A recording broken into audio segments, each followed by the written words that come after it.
Assalamualaikum warahmatullahi wabarakatuh. Senang sekali jumpa kembali dengan Wahyudi AS. Kali ini kita akan sampaikan informasi terkait dengan penerimaan peserta didik baru jenjang SMA SMK di wilayah Provinsi Jawa Timur tahun 2021-2022.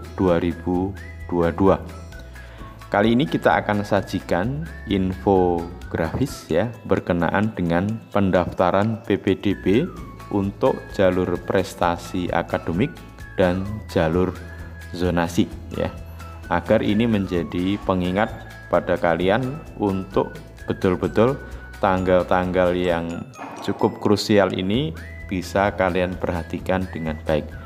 Semoga informasi ini bisa membantu kalian dalam proses pendaftaran di PPDB jenjang SMA dan SMK ya.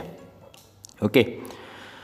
Perhatikan tahapan-tahapan di pendaftaran peserta didik baru jalur prestasi akademik dan zonasi ya. Yang jelas pada tanggal 9 sampai 19 Mei tahapannya memasuki tahapan untuk latihan pendaftaran ya. Jadi di website ppdbjatim.net sudah dibuka tahapan untuk latihan pendaftaran baik untuk pendaftaran masuk ke SMA maupun ke SMK ya. Jadi bagi kalian yang mungkin belum mengunduh PIN ya, silahkan masih ada kesempatan ya, sampai nanti di akhir tahapan pendaftaran kalian bisa mengunduh PIN, tentunya menyesuaikan dengan jalur mana yang kalian akan pilih. Dan begitu juga kalian yang nanti mau mendaftar ke SMK yang memerlukan atau memilih program jurusan yang mempersyaratkan verifikasi kesehatan, juga silahkan untuk dilakukan proses verifikasi kesehatannya. Kalau kurang memahami silahkan disimak di video yang sudah disajikan ya. Selanjutnya pada tanggal 20 sampai 22 Mei nanti kalian akan memasuki pendaftaran jalur prestasi akademik untuk jenjang SMA. Banyak sekali pertanyaan berkaitan apakah pilihan-pilihan SMA pada saat latihan pendaftaran itu boleh sama ataukah boleh berbeda ataukah harus sama. Yang jelas nanti pada saat data-data yang kalian isikan di latihan pendaftaran atau pilihan-pilihan sekolah yang kalian isikan nanti di tanggal 19 Mei akan direset ya. Sehingga nanti di pendaftaran yang sesungguhnya yaitu pada tanggal 20 sampai 22 Mei di pendaftaran jalur prestasi akademik SMA ini kalian bisa sama seperti pilihannya di saat latihan pendaftaran atau boleh berbeda. Jadi catat tanggalnya 9 sampai 19 Mei adalah tahapan latihan pendaftaran, gunakan seoptimal mungkin.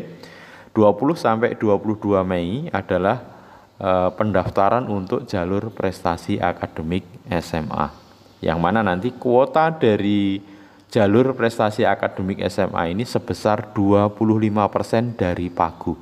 Pagu itu daya tampung ya. Jadi misalkan di SMA X itu ada 10 kelas, tiap kelas misalkan 32, maka pagunya 320.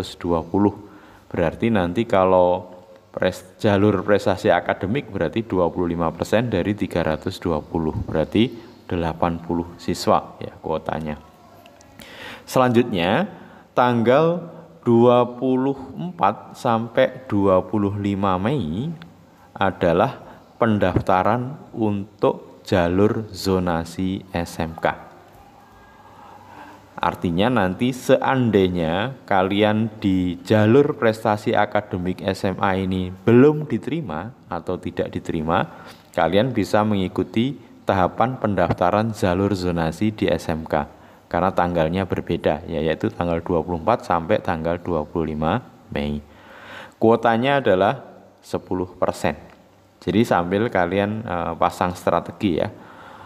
Jadi untuk jalur zonasi SMK ini kuotanya relatif kecil ya. Artinya kalau kalian memang pilihan jurusan program studinya dekat dengan tempat tinggal kalian sebagaimana yang kalian ambil waktu mengambil PIN ya, lokasi yang kalian ajukan, maka jalur ini kalian punya peluang cukup besar ya. Seandainya jarak kalian dengan program jurusan di SMK tertentu itu cukup dekat ya. Berikutnya, tanggal yang perlu diperhatikan adalah 27 sampai 29 Mei. Ini adalah pendaftaran jalur zonasi untuk SMA ya. Yang mana kuotanya adalah 50%.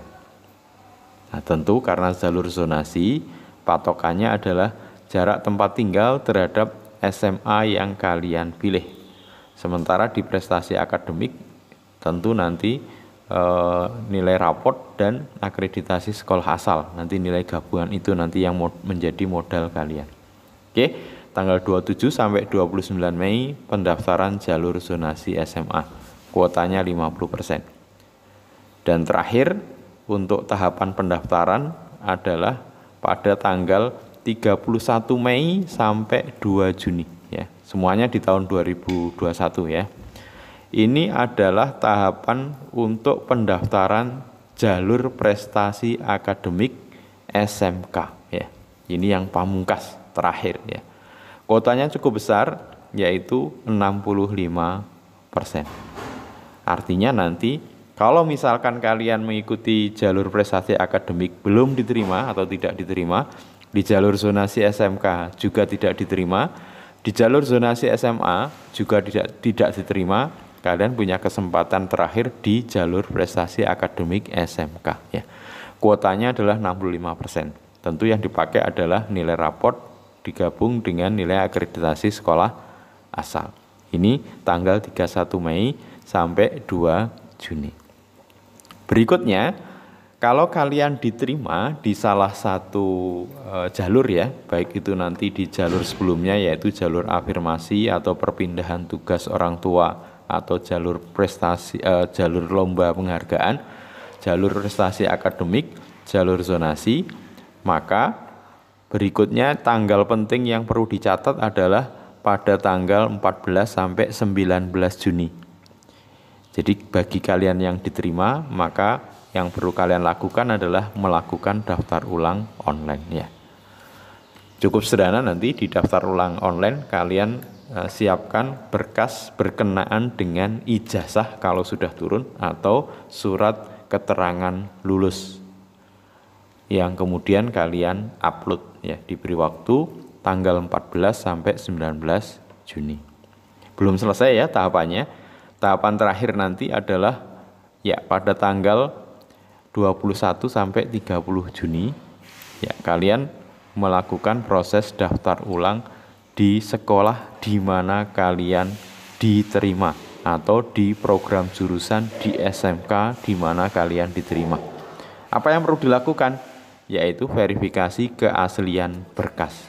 Jadi berkas-berkas yang kalian upload saat pengambilan PIN dan saat verifikasi mungkin kesehatan ya, verifikasi surat keterangan pertanggungjawaban mutlak ya, kemudian KK atau surat keterangan domisili ya, kemudian ijazah kalian, raport kalian yang asli nanti dipersiapkan ya. Kalau ini sudah bisa kalian lewati, maka tentu kalian sudah bisa ditetapkan menjadi siswa definitif di SMA atau di program jurusan SMK yang kalian diterima.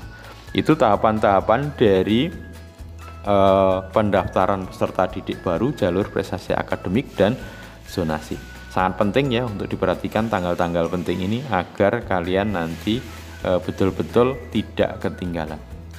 Ya, oke, sampai ketemu pada video berikutnya. Terima kasih. Assalamualaikum warahmatullahi wabarakatuh.